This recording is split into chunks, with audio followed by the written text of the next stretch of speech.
Today on the Matt Walsh Show, the same people who fearmongered about the coronavirus for months and months and months on end are now applauding and celebrating mass protests of people who are not socially distancing and are getting together in large groups.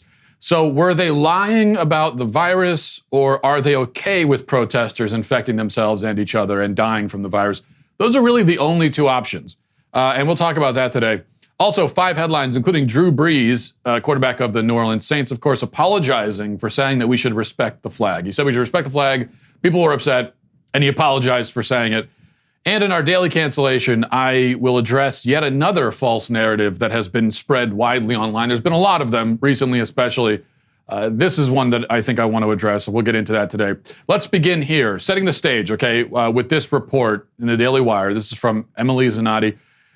It says, Joe Biden, the presumptive 2020 Democratic nominee, is expected to attend the funeral of George Floyd, the Minneapolis man whose death at the hands of a Minneapolis police officer sparked a week of anti-police brutality demonstrations across the country. According to a report from CNN, plans are being discussed, but arrangements have not been finalized, the outlet said Wednesday, noting that while a spokesman for Biden's campaign refused to comment on the matter, an attorney for George Floyd's family, Ben Crump, told the network that Biden is expected to be in attendance. Floyd's funeral will be held in Houston, Texas next week, and it is expected to draw hundreds, if not thousands, of attendees.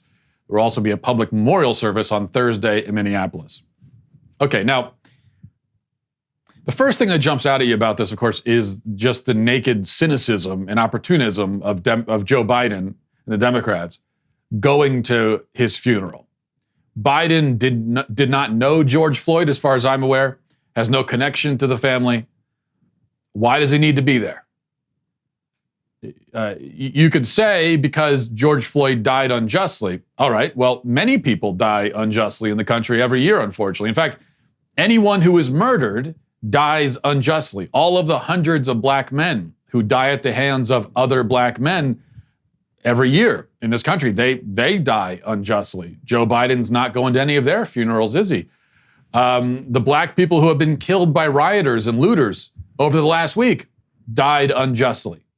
David Dorn, we talked about him yesterday, 77-year-old retired police captain, St. Louis, went out to stop looters from ransacking a pawn shop and was shot in the stomach and bleed to death on the pavement. Is Joe Biden going to go to his funeral? No, of course not. Just this one. Why? Well, because it's a political opportunity. And everybody knows that's the reason, of course. We all know that. Everyone knows that Joe Biden will be there for political optics.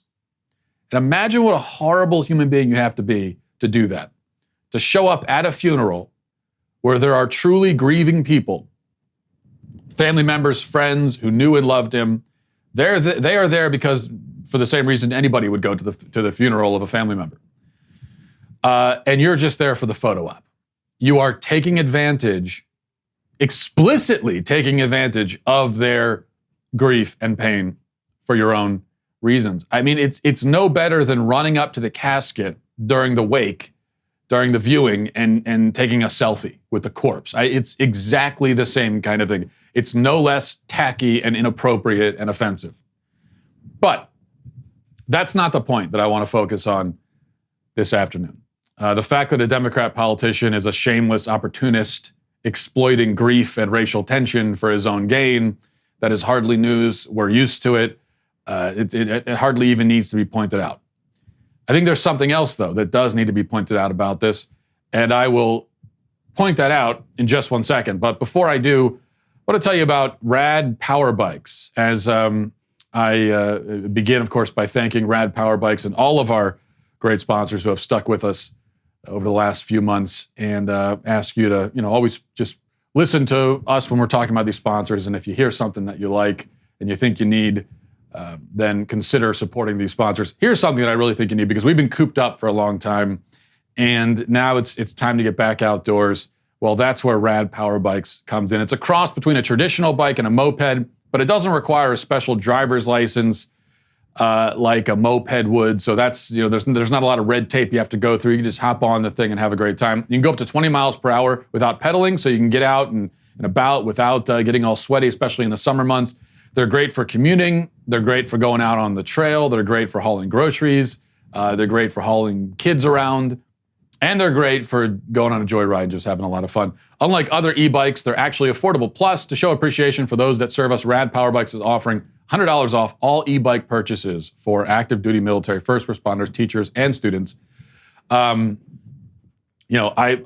personally a big fan of products that have practicality to them, but that are also a lot of fun. I need the fun element. Practical's not enough. You also need the fun. Rad Power Bikes offers flexible financing for as low as 0% APR. And right now, as a limited time offer, get a free accessory with the purchase of a bike. That's right, get a free gift of up to $100 in value and free shipping to the lower 48 states. To get this special offer, text the word bike to 64,000. That's bike to 64,000. Text bike to 64,000. All right. So we have the opportunism and everything of Joe Biden. We know about that. The thing that I'm really zeroing in on is the part where it says Floyd's funeral is expected to draw hundreds, if not thousands, of attendees. And not just thousands of attendees, but attendees from apparently other parts of the country who will be flying in to attend it. What's interesting about that is that for the past 3 months, in places all across the country, and even across the world, funeral services have been postponed, canceled, attendance has been capped. In many places, graveside-only services were held with limited attendance. This, in fact, is what the CDC recommended, still recommends. You can go to the CDC website right now and read their guidelines for funerals. And in fact, let me read them to you. It says, consider options for modified or new practices that would be acceptable to you and your family and friends, such as holding a graveside-only service. Consider whether it would be acceptable to hold modified funeral arrangements by limiting attendance to a small number of immediate family members and friends shortly after the time of death. Now, in many states, this has been not just a guideline, but a requirement. And that's why, in many cases, people have not been able to attend their own family members' funerals because of these coronavirus restrictions. Now, you can go back and Google and look at some of this stuff. Vox has an article published in April titled, How Coronavirus is Changing the Ways We Grieve and Mourn the Dead. And there are many examples of this kind of thing. People not allowed to bury their own family members, not allowed to be there when their family members are buried. Let me read just one example from this article. It says, Reverend Bill Parnell, a leader in the Episcopal Diocese of Massachusetts, told me that many people in the 175 worshiping communities he helps oversee are struggling with the restrictions social distancing has put on their grieving process. For instance, a retired priest died from the coronavirus 2 weeks ago in Cape Cod, leaving behind his wife, who was also infected. The priest's family couldn't visit him while he was sick, nor can they attend his funeral service because of travel and space restrictions. Recall how large funeral services were broken up by law enforcement in some cases, and especially in places like New York, where de Blasio threatened anyone who holds a large funeral for a deceased family member. He threatened them. Remember this. Team coverage for you this afternoon across the tri-state. We'll start with News 4's Miles Miller live in Williamsburg, where police, Miles, are still upset about last night's huge gathering there. Well, Stephan, the mayor called that gathering unacceptable, and he said it was the largest such gathering of any type since social distancing rules took effect. Few regrets today for Mayor Bill de Blasio after this controversial tweet singling out, quote, the Jewish community, end quote, for a funeral in Williamsburg for a prominent rabbi that drew thousands of Satmar Jews. I spoke last night out of passion. I could not believe my eyes, Marcia. It was deeply, deeply distressing. The mayor's choice of words drew criticism with his former spokesperson, saying his tweet singled out the Jewish community for persecution, and the head of the Anti-Defamation League saying generalizing against Jews in large is outrageous. The mayor says he got word of the funeral for Rabbi Chaim Mertz and had a security detail drive him to Williamsburg to witness it himself. Members of the Jewish community were putting each other in danger. They were putting our police officers in danger. Putting each other in danger. Putting police in danger. That's kind of weird because now the mayor is suddenly encouraging and celebrating large gatherings. Even ones that include actual assaults on police officers. Forget about the chance of the cops contracting COVID-19, which is what de Blasio and many others said would happen. So this thing with the funeral is just one example of the incredible hypocrisy and double standard that we're witnessing right now.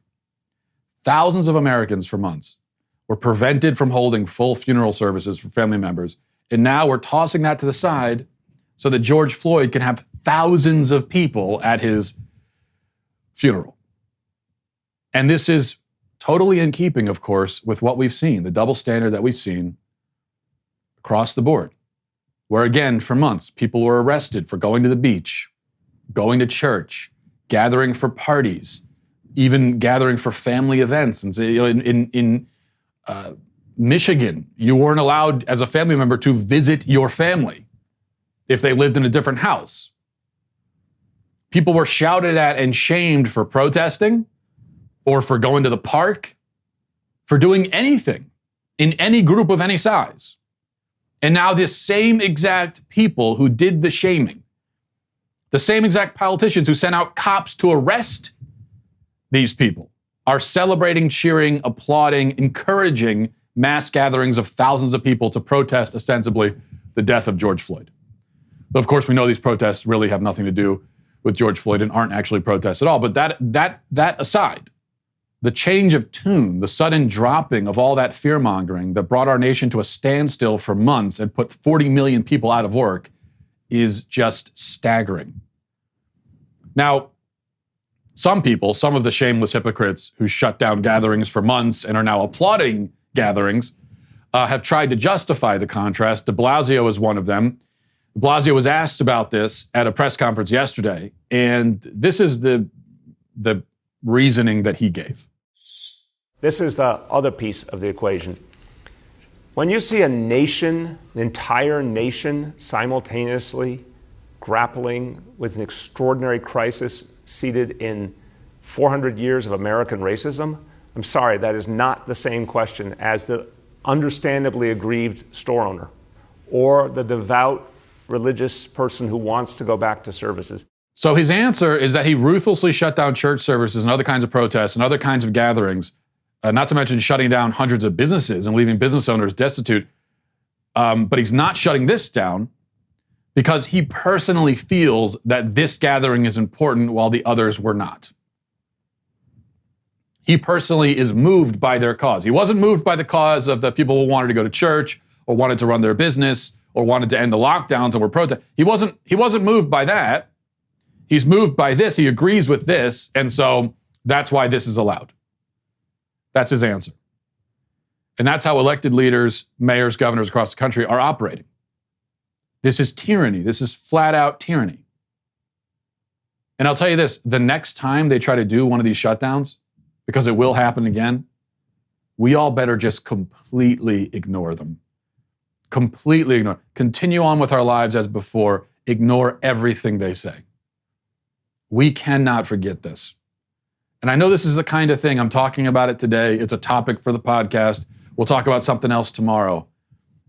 But it's not just a topic. It's not just some annoying thing that we talk about today for a topic and we move on. This is, I mean, this really is tyranny. This is politicians who shut down the entire country, put 40 million people out of work, and are now basically admitting that it was all a sham. That it was all a sham. And it's not just politicians. I read yesterday a statement from public health experts, quote unquote, who were supporting the protests. The same public health experts who shut down our society to save lives, supposedly, are now supporting mass gatherings of thousands of people. And then you remember this? Let's recall the way that healthcare workers responded to protests and mass gatherings. Recall this, healthcare workers who bravely came out to interfere with and demonstrate against protests. Because and there you see a guy, standing in front of, there's someone in a protest, someone who wanted, in a car, attending a protest, and you've got a nurse standing there saying, no, we're not going to allow that. Because they said it wasn't safe to protest during a pandemic. But now, here's what healthcare workers are doing.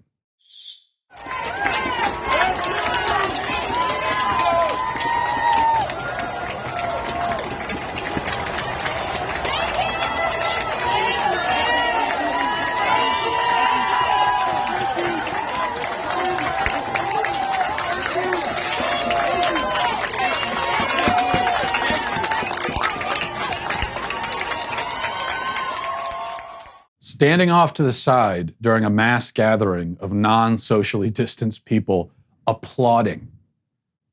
These are the heroic nurses, the ones who were recording TikTok videos, and now they're applauding as thousands of people violate social distancing. Just an absolute joke and sham. And here's the thing. Let's say that I agree for a moment, because this is the justification, right, that we keep hearing for this double standard. It's this is such an important protest. So it's so important. Let's say I agree for a moment that these protests are super important and way more important than the lockdown protests, way more important than every small business that was decimated and those small business owners who wanted to go back to work, way more important than that. Let's say I agree with that. And let's say I agree that George Floyd's funeral is somehow, for some reason, more important than anyone else's funeral. If your grandma died in the last 3 months and you couldn't go to the funeral, let's say I agree that George Floyd's funeral is more important than your grandmother's funeral. Now, I don't agree with any of that, of course, at all, but let's say for argument's sake I do. How does that change anything? We were told that the coronavirus is a lethal virus that spreads easily in large gatherings, and if you get together like this, many people will die. Many of you will die, plus many others will get infected. And first responders will be put in harm's way. That's an important part of this, because they said another argument I'm hearing is that these protesters have just decided that this is worth the risk because it's so important to them. Okay, that's all fine and good, except that you said it's not just about their own risk, they put other people at risk. That's the same exact argument that many of us have been making, saying that if somebody wants to go out and they want to go to a concert, or they want to go to the store, or they want to go to church, or wherever they want to go, if they want to take that risk on themselves, they should be allowed to do it. But the response from the people who are now supporting the protests is that that's not good enough, because it's not just about you. You're putting other people at risk. You're going to kill my grandma by doing this. That's what they said. So you can't say now, oh, it's worth the risk for them. Okay, it's worth the risk for them, but what about my grandma? They're allowed to kill my grandma because this protest is important to them? So all that stuff that you said, it's either true or it isn't. If it's true, then these protests are killing thousands of people. Thousands are going to die because of it. If everything we were told about the coronavirus is true, remember, the coronavirus still exists. There's no vaccine, okay? It's still out there. In fact, it's wider spread now than it was 3 months ago when all the lockdowns started. So everything you said about the coronavirus, either it's true or it isn't. If it's true, then these protests are going to kill thousands of people. And not just the people who are there. Thousands of innocent people who did not make the decision to take the risk are going to die. My grandma might die. Your grandma might die. And our hospitals are going to be overwhelmed again. And many doctors and nurses are going to be exposed. And many of them will die. No matter how important the protest is, how could that possibly be justified? And if you believe that Black Lives Matter, wouldn't that be all the more reason to oppose the protest? Considering that the virus is now going to kill thousands of black people because of the protest? These protests are happening. Many black Americans are at the protests. These are happening, many of them in black neighborhoods in the city. And this is going to decimate the black population. If you believe Black Lives Matter and you also believe all that crap that was said about the coronavirus, then you should be standing up and saying, no, go home. You're going to die. This is going to kill you. How can you say, I believe that Black Lives Matter, therefore I'm in favor of thousands of black people infecting themselves and others with a deadly virus? How does that make any sense? Now, on the other hand, the other option is, it's that everything that we were told about the coronavirus was a lie. And it was never as deadly as they said, or as contagious. And actually, you can have large gatherings safely, and it's not going to be a huge problem. And you could basically, for the most part, go about your life. That's the other option. That's what you would have to believe if you support these protests, unless you're a psycho who doesn't care about the lives of thousands of black people. So those are the only two options. For everybody who screamed about the virus for 3 months and advocated for shutting down society because of it, but are now supporting the protests, if you're in that camp, there are only two options to explain your position. Only two. Either you're a sociopath, psychotically applauding while protesters infect themselves, and kill many others, or, second option, you were full of crap in your fear-mongering about the virus, and you never really believed it, and it was all a lie. So you're a psycho or you're full of crap. There is no third option. There really isn't. This is really A or B, okay? This is an A or B binary type of situation here. Either what you said isn't true and you're full of crap, or you're a psycho and you're applauding while these people kill themselves. Now, I will allow, by the way, I guess for an option C, where you're both a psycho and full of crap. So there might be an element of that too. But I'm thinking that for most people, it's actually option B, that you're just full of crap, and that what we were told about the coronavirus was a flat out lie. And though it is a virus that is dangerous and that is killing a lot of people, it's not nearly as bad as what they said. And many of the things we were told we can't do, we actually could have been doing all along. And 40 million people were put out of work for no reason. And we decimated our society, we shut down society, we tore up the Bill of Rights for no reason. I think that's actually what's going on here. All right, let's move on to emails. Or no, not emails, sorry. Headlines is what I'm searching for. That's the word I'm searching for. Number one, Drew Brees, NFL star quarterback for the Saints, was interviewed by Yahoo yesterday, and he made comments that provoked a huge backlash. Many people were very upset, reduced to tears over what this NFL player said. Now I'm going to play the comments for you. I want you to prepare yourself. They are highly offensive, very upsetting. In fact, if you have any kids in the room and you're listening to this, I want you to have them leave the room. I don't want them to be exposed to this at all. It could traumatize them like it traumatized me. This, I warn you, what he has to say is very, very offensive. And I think you're not going to be the same after you hear it. But anyway, here it is. Everyone is looking back now at Kaepernick's protests from a few years ago, and obviously they were always about police brutality, and now it's coming back to the fore, and a lot of people expect that we will see players kneeling again, even when the NFL season starts. I'm curious how you think the NFL will and should respond to that, and of course, you're such a leader in the league. What is your responsibility as a leader in times like this for the rest of your teammates and players in the league? Well, I will never agree with anybody disrespecting the flag of the United States of America or our country. Let me just tell you what I see or what I feel when the national anthem is played and when I look at the flag of the United States. I envision my two grandfathers who fought for this country during World War II, one in the Army and one in the Marine Corps, both risking their lives to protect our country and to try to make our country and this world a better place. So every time I stand with my hand over my heart, looking at that flag and singing the national anthem, that's what I think about. And in many cases, it brings me to tears, thinking about all that has been sacrificed, not just those in the military, but for that matter, those throughout the civil rights movements of the 60s, and everyone and all that has been endured by so many people up until this point. Wow. I am appalled. I am frightened. I may have wet my pants, frankly. I may have, if you want to know the truth, listening to that. I cannot believe, or maybe on second thought, actually, what Drew Brees said there is totally normal and fine and uncontroversial and just like a completely standard and, by the way, correct point of view that most Americans agree with. Maybe that's it.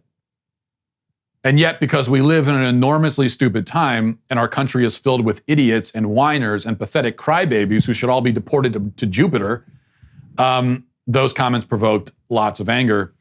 And now get ready for this part. So that's what he said. almost every normal person in the country agrees and says, yeah, I mean, we should respect the flag. Fantastic. But now here's the part that you definitely saw coming. Drew Brees has apologized. And in comments posted to Instagram, he says, this is after about a day, less than a day of a backlash. He says, quote, I would like to apologize to my friends, teammates, the city of New Orleans, the black community, NFL community, and anybody I hurt with my comments yesterday. In speaking with some of you, it breaks my heart to know the pain I have caused. In an attempt to talk about respect, unity, and solidarity centered around the American flag and the national anthem, I made comments that were insensitive and completely missed the mark on the issues we are facing right now as a country. They lacked awareness and any type of compassion or empathy. Instead, those words have become divisive and hurtful and have misled people into believing that somehow I am an enemy. This could not be further from the truth, and it is not an accurate reflection of my heart or my character. This is where I stand. I stand with the black community in the fight against systemic racial injustice and police brutality and support the creation of real policy change that will make a difference, blah, blah, blah, blah, blah, blah, blah. Goes on and on and on. I mean, just groveling before the outraged masses. Actually lying about what he himself said. He is dishonestly assigning himself nefarious motives, saying that it lacked empathy and sympathy. What are you talking about? You were talking about empathy. You were saying, empathy for our soldiers, the people that have died, and that's what you were talking about. It's a very empathetic perspective that you had. And now you're lying, claiming that you lacked empathy when you actually didn't. I'm sorry for the pain I caused. I caused so much. Yeah, I'm sure you really caused a lot of very sincere and genuine pain because you said we shouldn't disrespect the flag. I'm sure a lot of people were very much in real pain over that. I'm sure it wasn't just a bunch of performative outrage. But he caved to it. And here's the thing that really frustrates me. When I see an average person who attracts the ire of the mob, and because they said something normal and sane and rational, and these days that's how you're going to attract the ire of the mob, is by saying normal, rational, sane things. If you go out and say things that are truly insane and irrational, you'll be fine.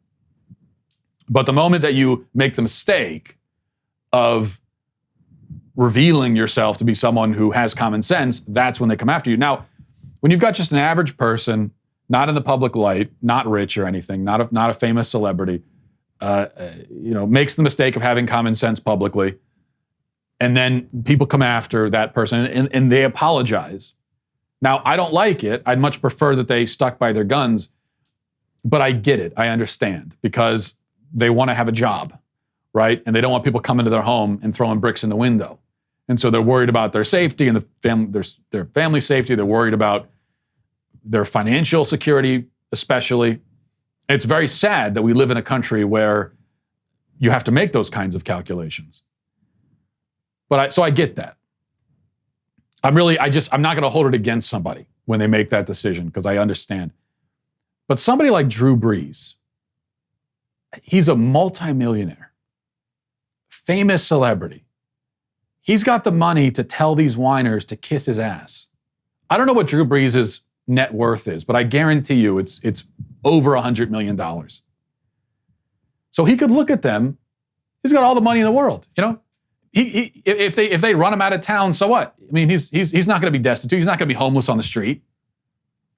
He could look at them and say, worse, even if he got kicked off the team for saying this, he's Drew Brees. Somebody will hire him to play football again. I can guarantee you that. So he's in a position where he could look at these people and say, "Oh, you're offended by the totally normal, common sense thing that I said. You're offended that I said we should respect the flag. You're offended by that. Well, guess what? I don't care. I don't care. Oh, you're crying? So what? Cry some more. Cry some more, you crybabies. Makes no difference to me. It's your problem. Go tell it to your therapist, okay? How about that?" That's what he could say, but he doesn't. These people have nothing on him. They've got nothing to hold up. What are they going to take from Drew Brees? That's what makes it, to me, that's what makes it so just pathetic. And I always think, you consider what a stubborn jerk I am already, and I'm not rich and famous. If I was rich and famous, can you imagine what a stubborn jerk I would be? I mean, most people dream of having that kind of money where they're in a position where they don't need to worry at all about what people think of them. Drew Brees has it and doesn't use it. Just a shame. Okay, number 2, Chick-fil-A, home to the overrated chicken and third best French fry, put out a statement yesterday, and here's what the statement says. Words are not enough, and they sometimes aren't the right words, but we want to say something.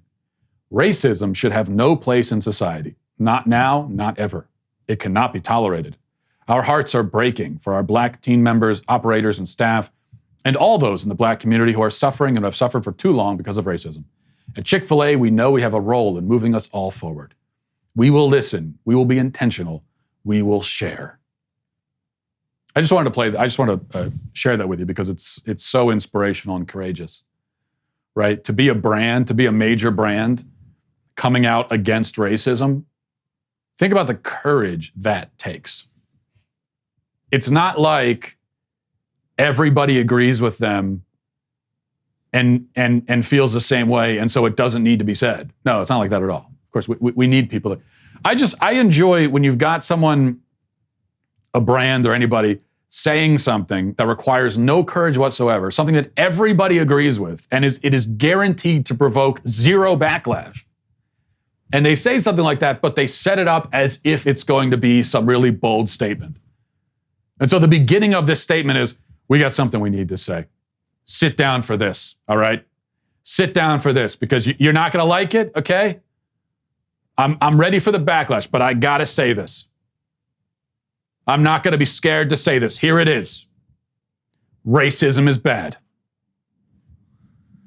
All right, and here's the thing, Chick-fil-A. I know why they put the statement out, because they're hoping. Chick-fil-A has gotten a lot of bad press among liberals in the last very many years, and they're hoping that something like this will change it. It's not going to change anything. They still hate you. Doesn't matter what you do. Doesn't matter any of the groveling that you do, any of the dumb, platitudinous, that's the word, statements that you put out. Makes no difference. Number 3, and looting and rioting is not over, by the way. It's still happening. Here are the sights and sounds at a CVS in Santa Monica.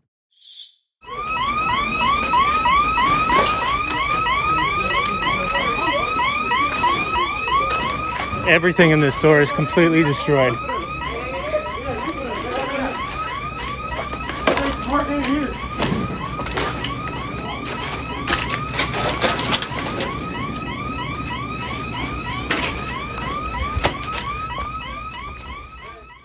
Platitudinous.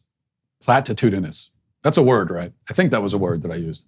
Anyway, you saw all those grieving people, perusing a pharmacy for stuff to steal. I like how casual the looters are at this point. You see that most of those people aren't running because they know that the police aren't going to show up. They've been doing this for a week now. It's like a full-time job of looting. I wonder if they set their alarm in the morning and they say, well, it's 8 a.m. Got to get out there, hit the pavement, do some looting. Pack a lunch and everything. Well, I guess you don't have to pack a lunch, you can steal it. But you see them, they're selective about it as they're walking through. Because there are entire aisles that no one's looted, I guess, because they figure, like they walk through and they say, hey, do I need a whole case of car chargers? Oh, no, actually, I stole that from a Rite Aid back last Thursday, so I guess I probably don't need that. That's where we've gotten now. Where the local government has so abandoned its duty that looters are almost getting bored with it. That's the plan. We're not going to arrest them. We're not going to stop them. We're going to wait until they get bored and they've stolen everything they could possibly need and can fit in their homes, and then they'll stop.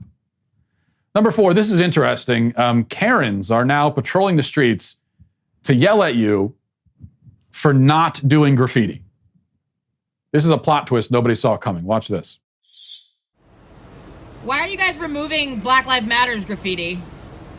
We're just trying to take care of the Yeah, we tried over there and it wasn't coming off. It's still one that was coming off. But why do you want that to come off?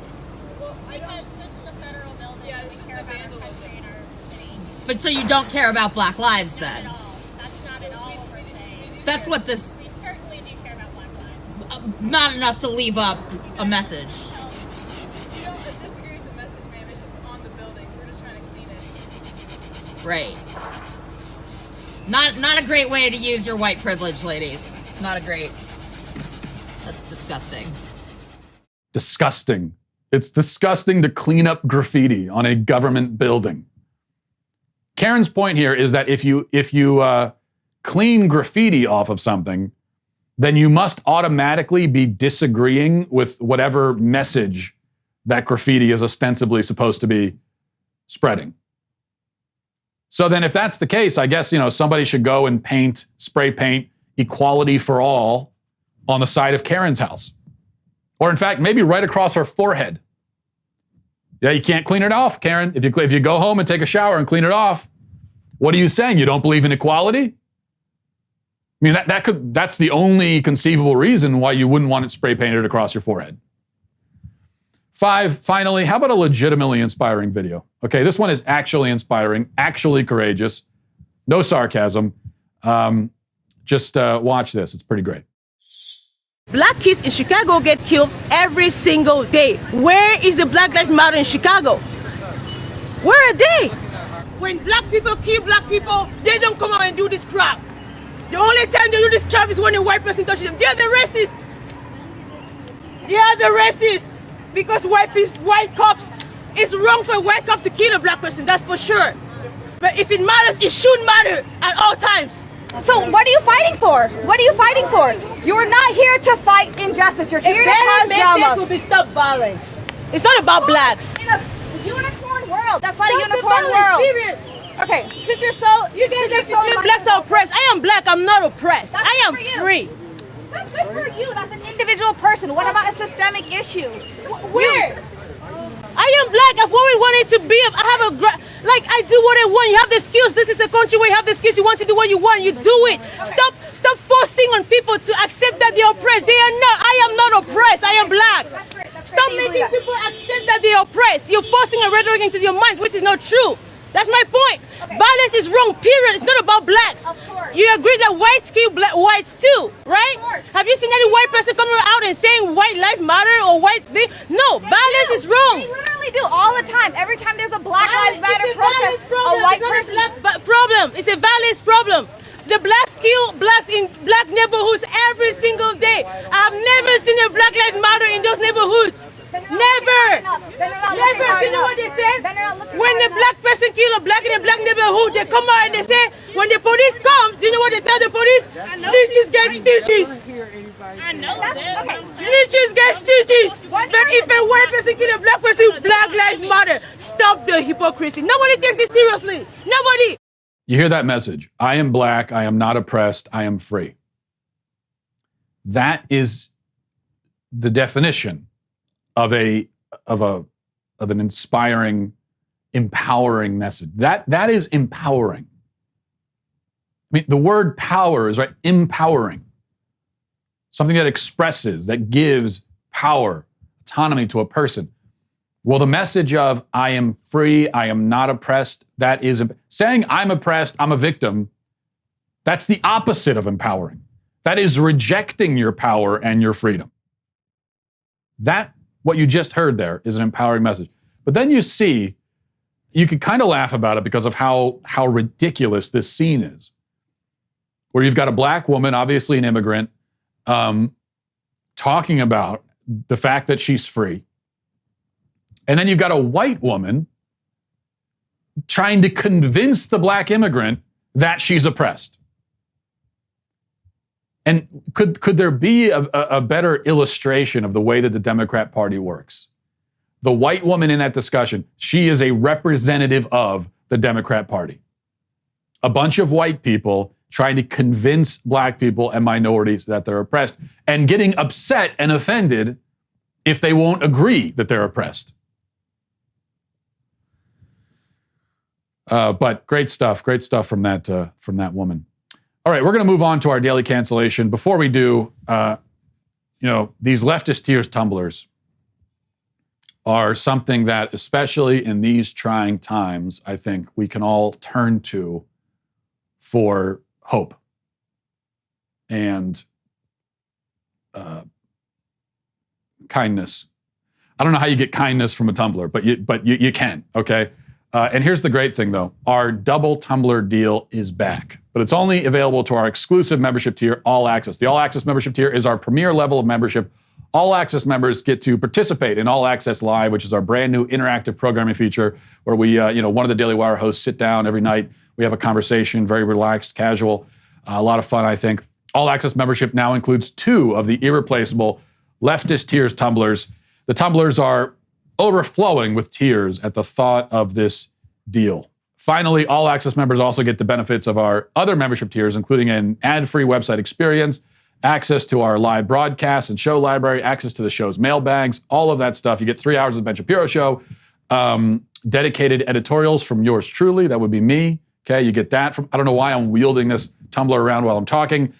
And so you got to go to dailywire.com right now /subscribe. Dailywire.com /subscribe to join All Access. Get 15% off with coupon code Walsh. That's dailywire.com /subscribe. See you there. I'll get that later.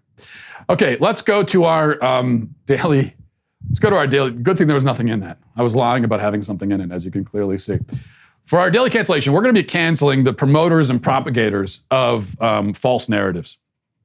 Obviously, there are a lot of false narratives out there, like the false narrative that about racist police hunting and killing black people. That's the narrative that's fueling the destruction of our cities right now. I've already dealt with that this week. I want to take a smaller, more specific example so we can kind of look at the anatomy of a false narrative, how it works, how it spreads, how it's concocted. So here's a tweet from some random person. I don't think this person is someone in the media or anything like that, but I'm pointing to it because last I checked, this morning anyway, that tweet was pushing 70,000 retweets. 70,000, which is a lot. And here it is. It says, they were all charged for the exact same crime, the exact same day, and in the exact same city, but y'all don't see the problem? And then it shows screenshots. It doesn't give us a link does not give us a link to where the screenshots are from, which is red flag number 1. And it shows how 3 people were arrested for violating curfew in Greensboro, North Carolina, but they were all given different bond amounts, with the black guy given the highest bond amount at $500. And the obvious insinuation here is that it's racism. I mean, they did the exact same thing, right? How could the black guy get the highest bond? Doesn't make any sense. Exact same thing. No differences in the situation. Well, already we've got one red flag. There's no link. Another red flag is just the very idea that they would blatantly set bond based on race. A policy like that would be shot down by the Supreme Court in 60 seconds flat. Okay? So what's really going on here? I think we should take a look and see. I mean, maybe it's true. Maybe in Greensboro, North Carolina, they've got a policy where if you're black, you get a higher bond amount. As I said, I would be shocked that policy has not been challenged yet by the Supreme Court. But I can't say it is possible. So I went and I took a look at the story. And I found it. Wasn't hard. WFMYnews2.com. And this is where this person got the information for this massively viral tweet going all over social media. People are buying it, seeing it. Oh, well, look at that. Isn't it racism and everything? Let's read the entire context. Okay. Now, the first 2 guys, for the first 2 guys, the information is exactly what the tweet says. Troy Herring, 21, of Greensboro, was charged with violating curfew. His $100 bond was posted, and his next court date will be September 15th. Jeff Schwan Su, 21, of Stokesdale, was charged with violation of curfew. His bond was set at $300, and his next court date is September 15th. But then we get to the black man. And there's actually a little bit more information. It says Malik Perry Davis was arrested after he climbed a statue in downtown Greensboro following the protest that was dispersed. Greensboro fire crews used a ladder truck to remove Davis from the statue before he was arrested. His address is listed in Jacksonville and Onslow County, but he said he was from a mix of Greensboro, Jacksonville, and Greenville, and Hawaii. According to social media, he lives in Greensboro. He was charged with curfew violation and his bond was set at $500. His court date is September 15th. Okay. Now it's all coming together because this viral tweet, the person who put the tweet together, they coincidentally forgot to include all of that additional information. Malik was arrested not just for violating curfew, but because he had climbed a statue and they had to bring in a fire truck to get him down. Okay? And apparently he has no fixed address. He's from a mix of several different places, including a place 5,000 miles away. And he says he's from one place, but social media says he's from another place. And then he also says, yeah, by the way, I'm also sort of from Hawaii and all these other places. All right. Well, that's why bond was higher, right? They're going to raise bond if you're a flight risk. If they can't tell exactly where you're from, and one of the places is 5,000 miles away, that's going to raise your bond. And also, they're going to raise bond if, while violating curfew, you pulled a stunt that required them to use the fire department to come get you. And they're using the fire department while there are riots, across the country and things are being set on fire. So, they might really be thinking, we need this fire truck potentially for something more important, like a burning building. Now we have to use these fire department resources to get you down from a statue because you refuse to come down. You do something like that, yeah, your bond's going to be higher. And there you go. Now, so it's very obvious. I mean, there's nothing racial about this, no racism. In fact, this guy's lucky for only a $1,000 bond. Given that he was violating curfew and they had to take him down from the statue with a fire truck, they only charged him with violating curfew. Flight risk, only a $1,000 bond? He did pretty damn well. But of course, we're not told that. And what we know is that with false narratives, for one thing, it's oftentimes, it's not that things are being just totally made up out of whole cloth. Now, there is that. Sometimes you have things totally made up out of whole cloth. With Michael Brown, hands up, don't shoot. That was whole cloth fabrication. But oftentimes, it's based on a morsel of truth. It's just that the false part of the narrative comes not from the part they tell you, but from the part they don't tell you. And the reason it spreads is because most people are concerned with stuff that confirms their priors. That's all they care about. They have prior held beliefs. They have their own biases and their own prejudices and their own perspectives that they're bringing to it. And all they're looking for is confirmation of what they already believed. So a whole bunch of people said, oh yeah, well, I already believe that racism, that there's a pervasive systemic racism, especially in the South. This fits in nicely with that. And so I'm just going to spread it and assume it's true. Why would I do the work to see if it actually is true? All that really matters is, the ideology and everything else. So that person is canceled. All of the propagators of false narratives are canceled. And I trust that now that I've done this, there will be no more false narratives, and I have just solved the problem. You're welcome. And we'll leave it there. Thanks, everybody, for watching. Thanks for listening. Godspeed.